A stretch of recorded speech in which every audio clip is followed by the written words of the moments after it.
Recording हम कर रहे हैं स्टार्ट। आज हम पढ़ने जा रहे हैं परक्विजिट्स। लोग इसको थोड़ा सा मिक्स करते हैं पर्क्स के साथ, लेकिन ये और चीज है, समथिंग एल्स। परक्विजिट्स का मतलब है non cash benefits provided to employ. हाँ जी, एम्प्लॉय को नॉन कैश बेनिफिट्स प्रोवाइड करना। क्या मतलब है नॉन कैश बेनिफिट्स का? कि बेनिफिट हो लेकिन कैश ना हो। मैं अक्सर जब अलाउंसेस को पढ़ा रहा होता हूँ या रीइंबर्समेंट्स को पढ़ा रहा होता हूँ, उस वक्त मैं एक बात करता हूँ कि टैक्स हमेशा कैश रिसीट्स के ऊपर नहीं है, टैक्स आपके बेनिफिट के ऊपर। जहां पे आप बेनिफिशियरी, जहां आपको बेनिफिट मिलेगा, वहां पे टैक्स इम्पोज होगा। बेनिफिशियरी के ऊपर टैक्स। समटाइम ऐसे होता है आपके पास कैश आता है, लेकिन वो कैश आया किस लिए? आपको कोई अलाउंस मिला है, सोलली इसलिए मिला कि आप अपनी ऑफिशियल ड्यूटी परफॉर्म कर सके। अब कैश भी मिल गया, कैश इनफ्लो हुआ है, लेकिन उसके बावजूद भी टैक्स नहीं होगा। क्यों नहीं होगा? क्योंकि आप बेनिफिशियरी नहीं। बेनिफिशियरी जब आप होंगे, कैश की एब्सेंस में भी आपके ऊपर टैक्स लगेगा। देखे ना कोई, अगर मेरा बिल आया 50,000 रुपये महीने का, पहले मैं खुद दे रहा हूँ अपनी इनकम में से निकाल के, महदूद इनकम में से एक बंदा निकाल रहा है, वो बड़ा परेशान हो गया। अचानक उसको पता चलता है कि मेरी कंपनी ने मेरी जिम्मेदारी ले ली है कि वो मेरे बिल्स देगी। तो कैसा लगेगा? या आप यूं कहें, कंपनी ने जिम्मेदारी ले ली है कि वो मुझे सैलरी के साथ उतने पैसे देगी जितना मेरा बिल आएगा। तो आपको वो कैश रिसीव होना शुरू हो, बड़े खुश होंगे आप कि यार बिल वाला मामला तो खत्म हुआ, बिल तो अब फ्री हो गया मेरे लिए। कि जितना बिल आया करेगा कंपनी मुझे उतना कैश दे दिया करेगी। अब ये बेनिफिट है ना, आपको अच्छा लगेगा कि मुझे उतना कैश मिल रहा है। और ये सब की समझ में भी आता है कि उस कैश के ऊपर टैक्स इम्पोज होना चाहिए, कि वो आपको एक बेनिफिट मिल रहा है। लेकिन अगर कंपनी आपको कैश नहीं देती, वो बोलते हैं जितना बिल आएगा ना, हमारे पास आपके बिल की डिटेल्स है, हम बिल डायरेक्टली पे कर दिया करेंगे आपका। तो ये भी तो वही चीज है, नॉन कैश बेनिफिट मिल रहा है, कैश आपके हाथ में नहीं आ रहा, लेकिन बेनिफिट तो मिल रहा है। समझे बात को?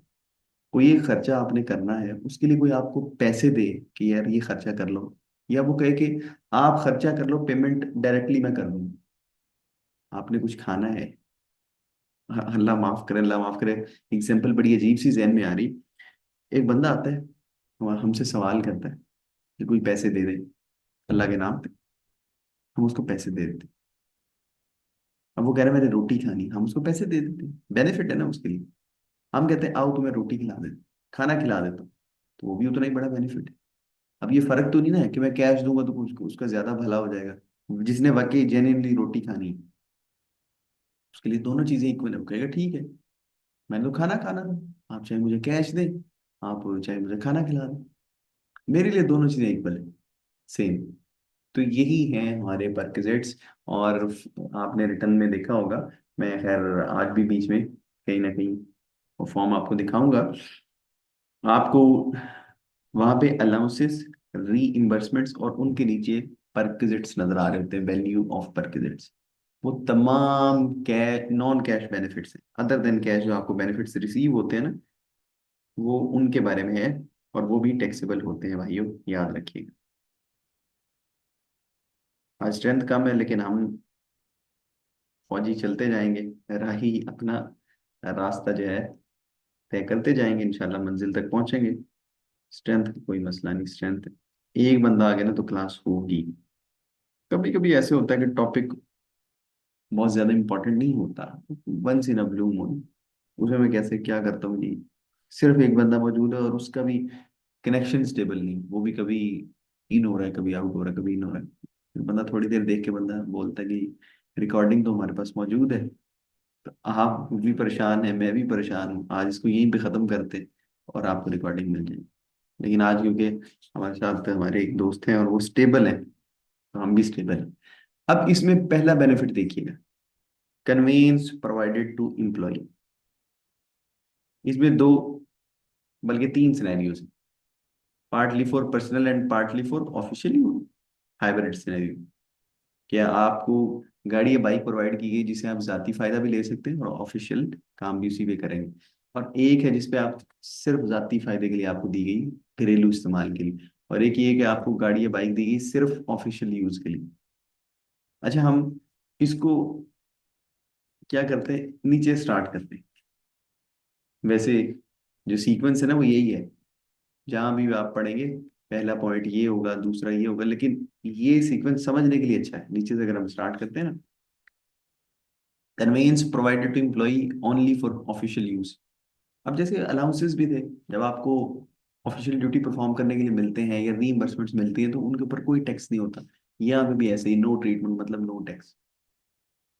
वो गाड़ी मिली है या बाइक मिली है आपके, देखिए ना तो वो आपके नाम है, ना आप उसको अपने मर्जी से, अपने तरीके से, अपनी वो जो भी आपका दिल करे उस तरीके से इस्तेमाल कर सकते हो, तो फिर उसके ऊपर आपका जब हक कोई नहीं है तो फिर टैक्स किस चीज का? No tax at all. दूसरा है, गाड़ी या बाइक पर्सनल यूज के लिए। अब सोल बेनिफिशियरी कौन है? Who is the sole beneficiary? Employee. अब टैक्स होना चाहिए, अब तगड़ा होना चाहिए, अब तगड़ा होना चाहिए। अब वो तगड़ा टैक्स कैसे होगा? देखिए, एक मिनट सिर्फ, इसके हमने क्योंकि साथ साथ क्वेश्चंस भी करने हैं, हमने क्वेश्चंस की, चले जी उस डॉक्यूमेंट को भी हमने खोल लिया। सिर्फ एक मिनट दीजिएगा, सॉल्यूशंस मौजूद हैं, लेकिन मैं सॉल्यूशंस रिमूव कर दूं ताकि कुछ मजा भी आए।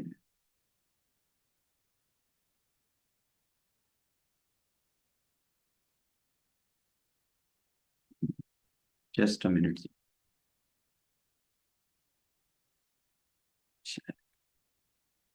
हो गए।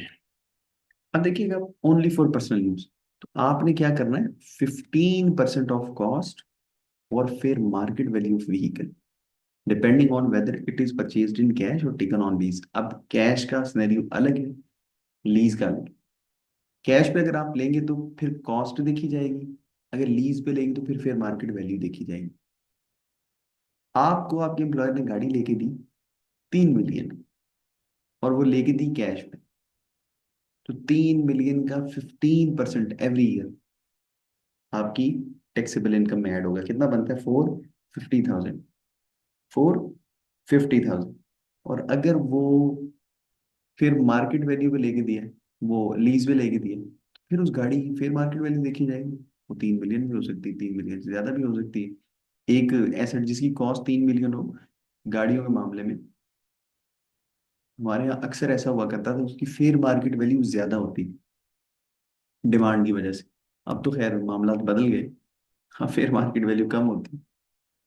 तो जो भी अमाउंट आएगी आप उसका 15% ले लें। अगर समझना चाहें तो एक मिनट देखिएगा, मैं आपको थोड़ा सा समझा दूँ। या साइड,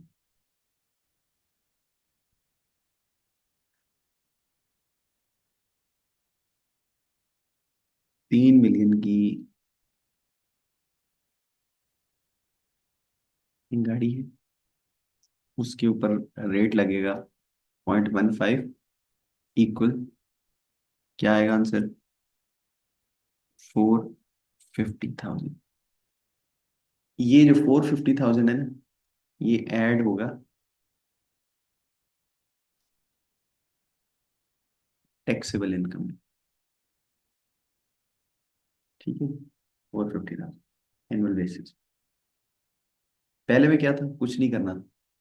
दूसरे में क्या करना है, 15% के साथ मल्टीप्लाई करना, आपका बेनिफिट कैलकुलेट हो जाएगा। और तीसरे में क्या करना है, थर्ड को देखिएगा। थर्ड में वो कह रहा है कि conveyance provided to employ partly for personal and partly for official use.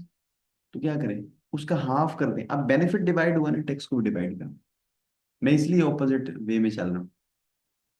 Benefit, देखिए पहले पर्सनल था, अब उसके साथ ऑफिशियल यूज भी आ गया, अब बेनिफिशियरी दो हो गए। जब आप ऑफिशियली यूज करेंगे ना उसको, तो आप बेनिफिट किसको दे रहे हैं? अपने एम्प्लॉयर को। अब सोल बेनिफिशियरी आप नहीं, तो रेट डिवाइड हो जाएगा, कट डाउन हो जाएगा। वो 15 से डिवाइडेड बाई 2, 7.5% हो जाएगा ऑफ कॉस्ट और fair market value of vehicle depending on whether it is purchased in cash और टेकन ऑन लीज। अब मैं आपसे पूछता हूँ, प्लीज बताइएगा। Let me change the colour.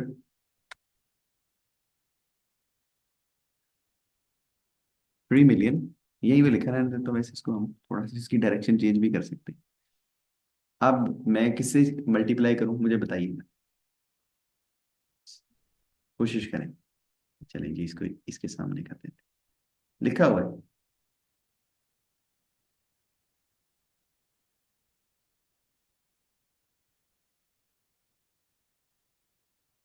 ठीक है जी। कितना आएगा आंसर?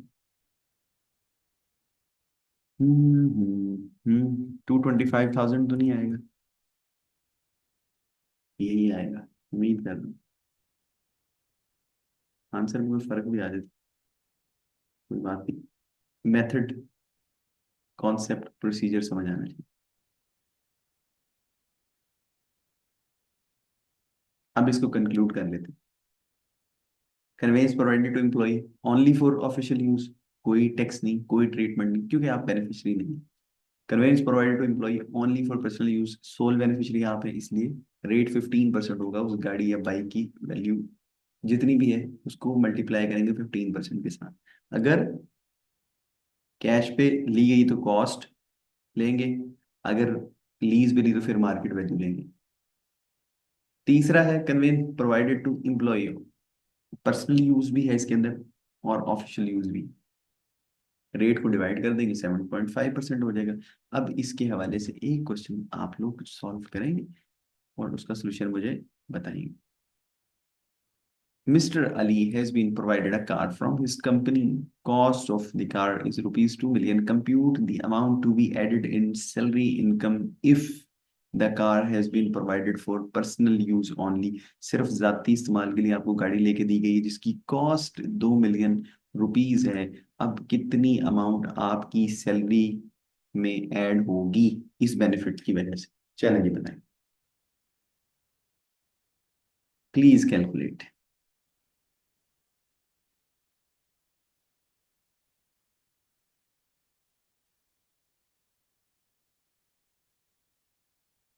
हम्म। हम्म। करें जी, करें करें करें। हम साथ साथ अपने जागने के सबूत देते रहते हैं, हम जाग रहे हैं।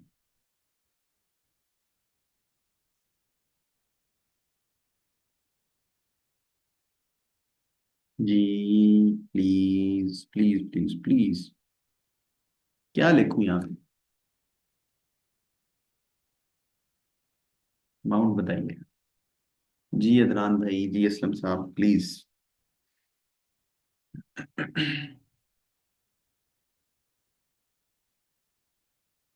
ये बड़ा इंटरेस्टिंग टॉपिक है। जितना आप इसमें इंटरेस्ट ज्यादा लेंगे उतना आपको मजा आएगा। ये कोई बोरिंग नहीं। और जितने भी आपके परक्विजिट्स होते हैं ना, उनकी अमाउंट को ऐड करके हमने परक्विजिट्स वाली जगह पे जाके रिटर्न में लिखना होता है, तो इम्पोर्टेंट है। खामोशी। चले जी, खामोशी की भी एक जुबान होती है जिसको हम समझ गए।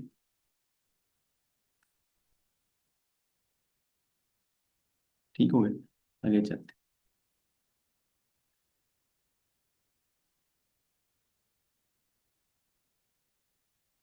Services of housekeeper, driver, gardener और other domestic assistants are provided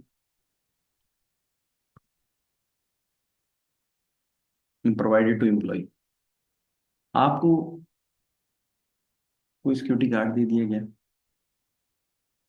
chef दे दिया गया, कुक जिसको आप बोल सकते हैं। आपको एक अदद माली बाबा गार्डनर दे दिया गया, एक अदद गेट कीपर या हाउस कीपर या सिक्योरिटी गार्ड जो भी आप कह सकते हैं वो दे दिया। ये किसको मिलते हैं बेनिफिट्स कंपनी की तरफ से? यकीनन जिसका डेजिग्नेशन, जिसकी पोस्ट अच्छी होती है कंपनी में, उसी को मिलते हैं। अब उसको सैलरी भी मिलती है, अपनी सैलरी मिलती है, और फ्री में ये लोग भी मिले हुए हैं, उसके अलावा भी बहुत से बेनिफिट्स मिल रहे हैं। तो क्या होता है कि जितनी भी सैलरी इन लोगों को, ये जो सर्विस प्रोवाइडर्स हैं, इनको या डोमेस्टिक असिस्टेंट्स हैं, इनको जो भी सैलरी पे की जा रही है, लेट सपोज ये जनरल मैनेजर फाइनेंस के लिए या जनरल मैनेजर टैक्सेशन के लिए ये लोग हायर किए गए हैं, तो क्या किया जाएगा? जितनी भी सैलरी इनको पे की जाती है, वो उन जनरल मैनेजर फाइनेंस साहब के या टैक्सेशन साहब की सैलरी में ऐड कर दी जाए कि ये उनको बेनिफिट मिला एम्प्लॉयर की तरफ से, फ्री में ये खिदमत गुजार मिले। लेकिन अगर ये खुद कुछ अमाउंट कंट्रीब्यूट कर रहे हैं, less amount contributed by employee to employer for receiving these services is taxable, मतलब नेट ऑफ करके फिर आप इसके ऊपर टैक्स देंगे। अब इसको कैसे मैनेज करना है, आए जी अंडरस्टैंड करते हैं through a question. Mr. Armash is working as a taxation manager in a company and has been provided with the following benefits apart from salary of rupees 180,000 rupees per month। और driver इनको मिला है जिसको 30,000 rupees company देती है। अभी अभी खैर यहाँ पे ये नहीं हमने बात करनी, कंपनी देती है, इसकी सैलरी 30,000, कुक की 25,000 है, सिक्योरिटी गार्ड की 20,000 है। Payment to driver and guard is made by employer directly. अभी ये तो चीज कंफर्म होगी कि दो लोग जो ऐसे हैं ना, इनमें से एक तो ड्राइवर और एक सिक्योरिटी गार्ड, इनकी पेमेंट 100% कंपनी की तरफ से होती है। लेकिन कुक जो है ना, उसकी सैलरी में 10,000 रुपये ये टैक्सेशन मैनेजर साहब ही कंट्रीब्यूट करते हैं। अब कंप्यूट करनी है taxable amount of salary for tax year 2020, जिसके ले जी इसके सामने करते जाते हैं, जहां पे जिसका नाम उसकी कैलकुलेशन उसके सामने। 30,000 रुपीज पर मंथ इंटू 12 कितना आएगा, 360,000। ये तो पूरा ही लिख देते हैं, इसको मैं छोड़ देता हूँ क्योंकि इसमें एडजस्टमेंट है। सिक्योरिटी गार्ड 240, ये इसकी अपनी बेसिक सैलरी हो जो भी है, बल्कि अपनी टोटल सैलरी 180 इंटू 12। अब कुक का क्या करें, उसको 25,000 रुपये दिए जाते हैं कंपनी की तरफ से, लेकिन 10,000 रुपये हमारा अपना कॉन्ट्रीब्यूशन है, वो तो एक्सपेंस है। तो कंक्लूड करके जितनी अमाउंट आती है नेट ऑफ करके वो लिखे। 25 उसको दिया जाता है, हम उसमें से कितना बेनिफिट रिसीव करते हैं उससे 10,000 निकाल के 15,000 का बेनिफिट हम उससे लेते हैं, 180,000। अब इनको टोटल कर दें, सम अप कर दें।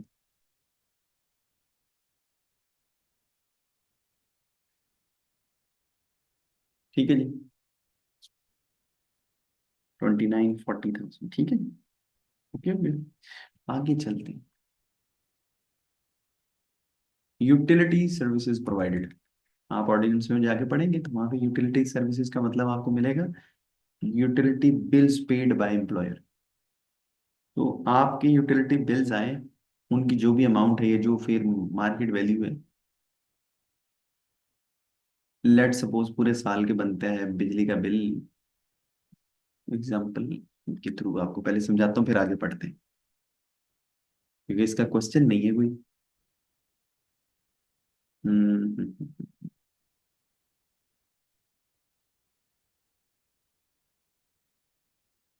इलेक्ट्रिसिटी बिल,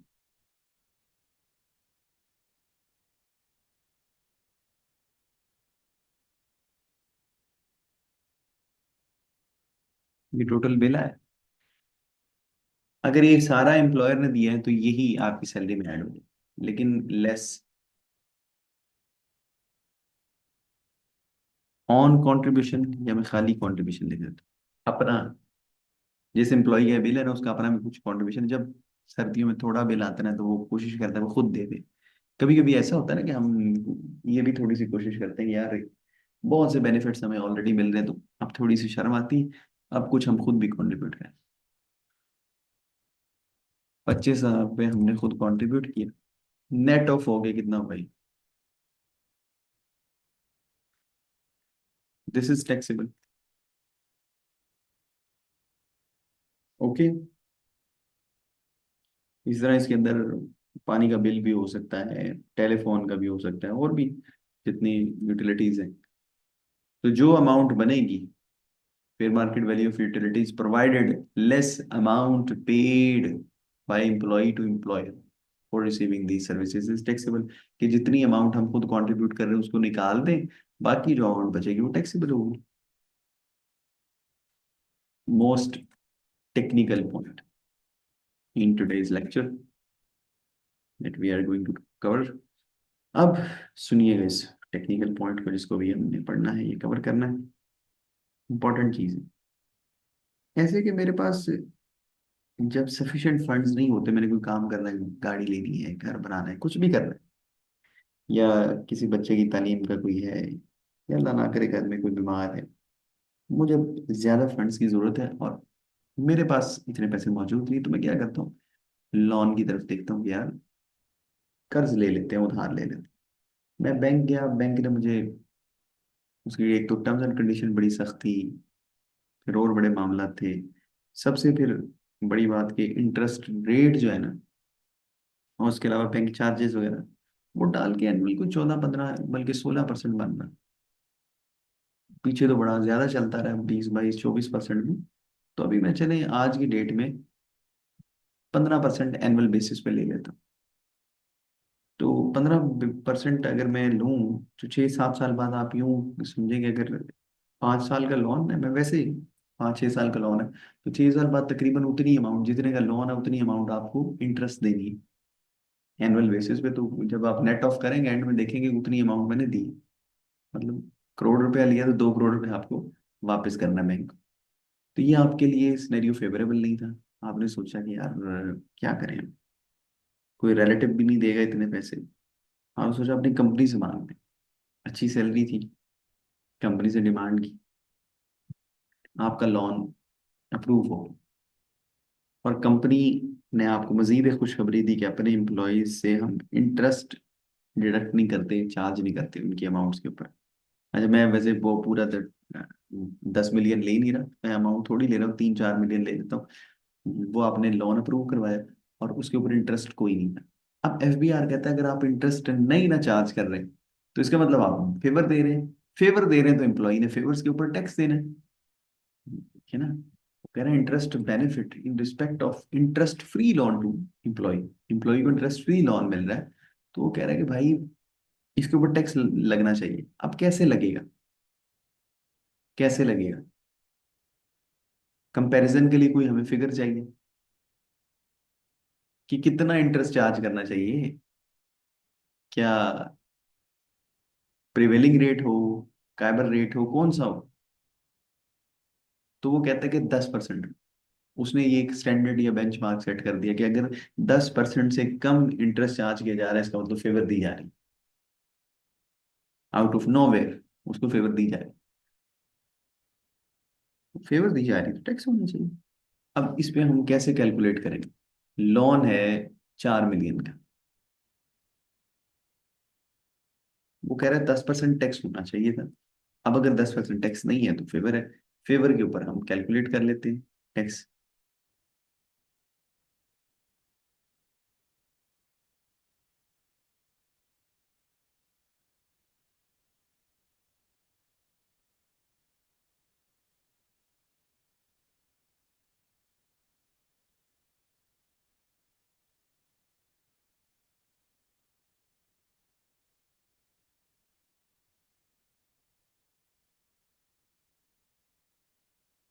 ठीक है जी, 4 लाख रुपए का आपको बेनिफिट मिल रहा है, तो 4 लाख रुपए ऐड हो जाएगा। क्यों? क्योंकि 10% इंटरेस्ट लगना चाहिए था, यानी कि 4 लाख रुपए आपको इंटरेस्ट पे करना चाहिए था, लेकिन आपने नहीं किया तो आपको बेनिफिट मिल गया। लिहाजा ये बेनिफिट आपकी टैक्सेबल इनकम में ऐड होगा। अब लोग कहेंगे कि सर हमें अगर इम्प्लॉई को एम्प्लॉयर की तरफ से बेनिफिट मिला, वो तो सारा एफबीआर ले गया। एफबीआर आपसे 4 लाख रुपए नहीं दे रहा, वो 4 लाख रुपए आपकी टैक्सेबल इनकम में ऐड करवा रहा है। इसकी वजह से हो सकता है 10,000 रुपये टैक्स बढ़ जाए, 20,000 रुपये बढ़ जाए। वो तो फिर टोटल टैक्सेबल इनकम जब कैलकुलेट होगी फिर पता चलेगा ना कि इस 4 लाख रुपए ने क्या इम्पैक्ट डाला है। लेकिन ये 4 लाख रुपए टैक्स नहीं है, ये एलिजिबल अमाउंट है जो आपकी टैक्सेबल सैलरी के अंदर ऐड हो जाएगी, ठीक है। ये बेनिफिट की अमाउंट है, टैक्स नहीं है, बेनिफिट की अमाउंट है। फिर बोल रही, ये आपकी सैलरी में ऐड कर दी जाएगी। अब आगे बोलता है interest benefit in respect of loan provided eight interest rate which is lower than benchmark rate. आपको बेंचमार्क रेट से कम पे मिल रहा है। क्या करें, पहले समझा देता हूँ, फिर इंशाल्लाह हम इसको पढ़ते हैं। अब 4 मिलियन का ही लोन है, इसके ऊपर 10% होना चाहिए था। चलिए अब मैं परसेंटेज की फॉर्म में लिख देता हूँ।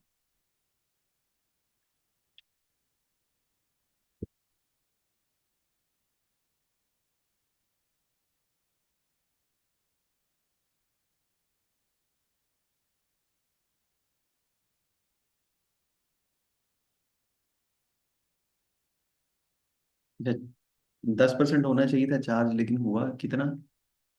कितना चार्ज हुआ? 2%। क्योंकि 2% तो बाकी खर्च हो गया ना, आपकी जेब से जाएंगे, उसको निकाल दें। बाकी 8% का मिलता है आपको बेनिफिट। तो वो 8% के साथ आप मल्टीप्लाई कर दें। 10 - 2 इक्वल्स टू 8। 8 को मल्टीप्लाई करें इसके साथ, आंसर क्या आता है जनाब? आंसर आता है 320,000। 3,20,000 रुपये का आपको फायदा मिले। और तीसरा सिनेरियो क्या है? नहीं, तीसरा कोई नहीं इसमें। इसमें दो सिनेरियो। तीसरा यूं कह सकते हैं कि waiver of loan payable by employ to employer. आपका ये जो 4 मिलियन का लोन था ना, इसमें से 3 लाख रुपए लास्ट इंस्टॉलमेंट रह गई थी, due to any reason you were not in position to pay back. तो आपने रिक्वेस्ट की अपने एम्प्लॉयर से कि ये अमाउंट मुझे वेव कर दी जाए, माफ कर दी जाए। उन्होंने आपको वो अमाउंट छोड़ दी। तो क्या होगा?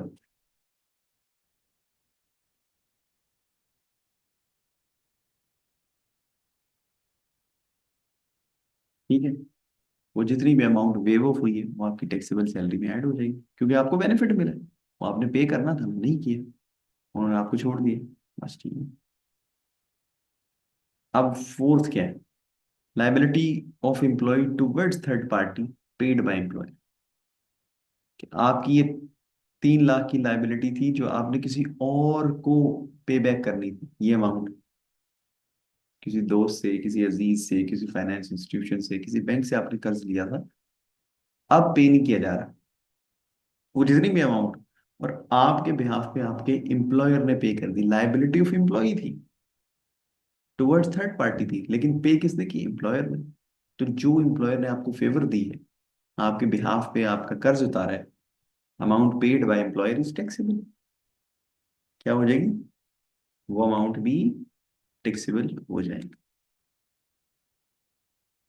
चलो आगे चलते हैं। अब है आज के लिए लास्ट पॉइंट, लेकिन एक क्वेश्चन आपने पहले उससे करना है। उसके भी सॉल्यूशंस मौजूद हैं, मैं जरा उनको रिमूव कर दूं, देन हम आगे बढ़ेंगे।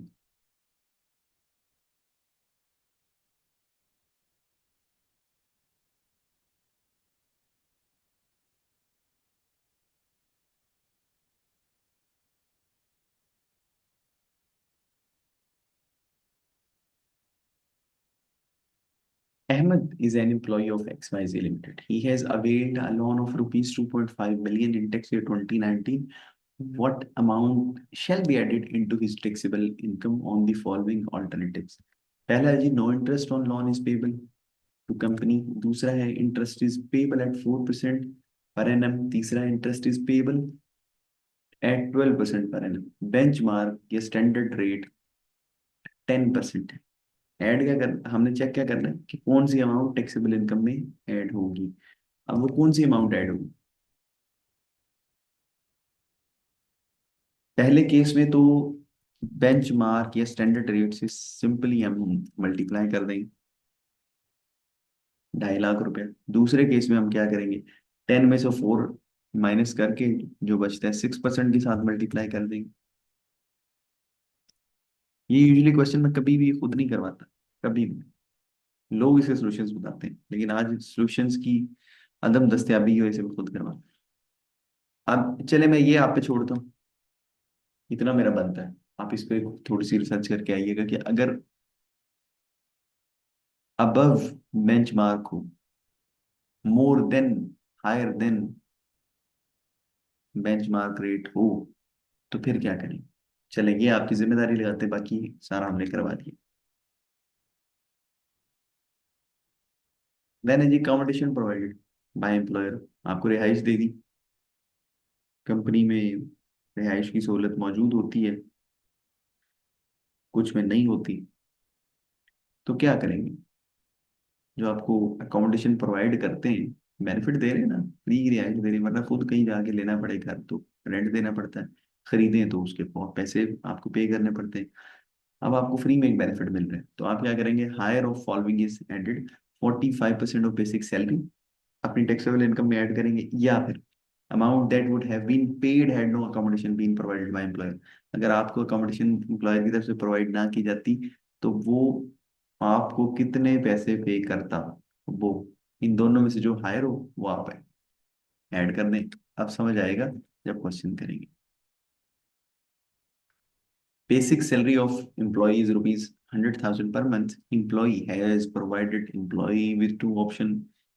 Either I will provide you house in factory premises, or I will give 50,000 rupees per month as a rent. Employee has opted for first option, या for home कह सकते हैं। Calculate his taxable income। अब आप क्या करेंगे? Basic salary उसकी ले लेंगे, 12 लाख रुपए बनती है, 100,000 पर मंथ। आप 45% ऑफ बेसिक सैलरी और रेंट, 50,000 रुपीज रेंट। अब इन दोनों ऑप्शंस में से जो हायर होगा वो आपकी सैलरी में ऐड हो जाएगा। सेकंड, ये वाला जो है ना, option to was higher than option one, so it would be added in taxable salary। Total कितनी हो जाएगी? 1.8 मिलियन। ये हैं जी हमारे परक्विजिट्स, नॉन कैश बेनिफिट्स, जिनको हमने कवर किया अपने बहुत थोड़े से वक्त में कवर किया। यूजली इनको बड़ा बड़ा टाइम भी लग जाता है, कई दफा 2 लेक्चर्स भी लग जाते हैं, लेकिन अल्हम्दुलिल्लाह मेरा ख्याल है कि शायद 35 मिनट्स में हमने इसको कवर कर लिया। डिस्कशन जब स्टार्ट हुई थी ना, उस टाइम से अभी तक मेरा ख्याल है 32-33 मिनट हुए होंगे। लेकिन रिक्वेस्ट ये है कि प्लीज आप चीज़ों को अंडरस्टैंड करते जाएं साथ साथ। अगर नहीं समझ आती मुझसे पूछते जाएं, मैं क्वेश्चंस करवा रहा हूँ उनको समझते जाएं। घर में खुद ट्राई करें, खुद सॉल्व करें। अपने सॉल्यूशन में कोई मसला आ जाए, उस वक्त समझ ना आए मुझसे पूछें कि सर आपने करवा दिया तो समझ आई थी, अब हम खुद कर रहे हैं नहीं समझ आ रही, तो कोई बात नहीं, हम उसको करेंगे, फिर कर लेंगे क्लास में। या अगर कोई ऐसी चीज हुई जो मैं आपको समझा सकता हूँ वॉइस मैसेज की फॉर्म में, तो मैं उधर आपको समझा दूँ। लेकिन प्लीज चीजों को साथ साथ लेके चलें। जितना आप क्या कहते हैं कि इसके साथ साथ चलते रहेंगे, इसके पैरेलल चलते रहेंगे, उतनी आसानी रहेगी। टेक्स्ट मुश्किल नहीं। वैसे तो सभी चीजों के बारे में कहा जाता है बेटा, साथ का डेली का काम डेली करते जाएं, साथ साथ करते जाएं, मुश्किल नहीं होगा। लेकिन ये सब्जेक्ट ऐसा है, ये मुश्किल है ही नहीं। इसमें आप डेली 15 मिनट एक्स्ट्रा दे दें। क्लास जिसने ले ली है ना, उसके बाद उसको 15 मिनट चाहिए, वो पूरी रिकॉर्डिंग ना सुने। वो क्या करे? वो नोट से पढ़े, 7 क्वेश्चन सॉल्व करे, जहाँ पे कहीं स्टक हो जाए वहीं से रिकॉर्डिंग प्ले कर ले। मैंने वो पॉइंट भी एक्सप्लेन किया होगा, क्वेश्चन भी करवाया होगा, वो देखे और वहीं पे पॉज करे और फिर चल पड़े। इस तरह करके 15 मिनट दे दिया करें, या तो इस क्लास के खत्म होने के फौरन बाद, या नेक्स्ट क्लास से पहले पहले, किसी भी वक्त, दिन में, सुबह में, शाम में, वो आप पढ़ लिया करें, ताकि चीजें आपकी साथ साथ चलती रहें। और क्वेश्चन अगर कोई हो तो मेरे साथ आप बात कर लिया करें। ठीक हो गई? चले, मेरे ख्याल अब इससे ज्यादा क्या करना। अब नेक्स्ट हम जो करेंगे वो होगा प्रोविडेंट फंड, पेंशन और ग्रेजुएट। बहुत इंपॉर्टेंट है, खतरनाक भी है उस पर, लेकिन आपका साथ साथ चलना जरूरी है। उसमें जो जो पॉइंट होगा ना, आपने मेरे साथ चलना है, अदरवाइज वो परेशानी क्रिएट करेगा, ठीक ठाक करेगा। ये मैं आपको पहले डरा रहा हूँ। चले।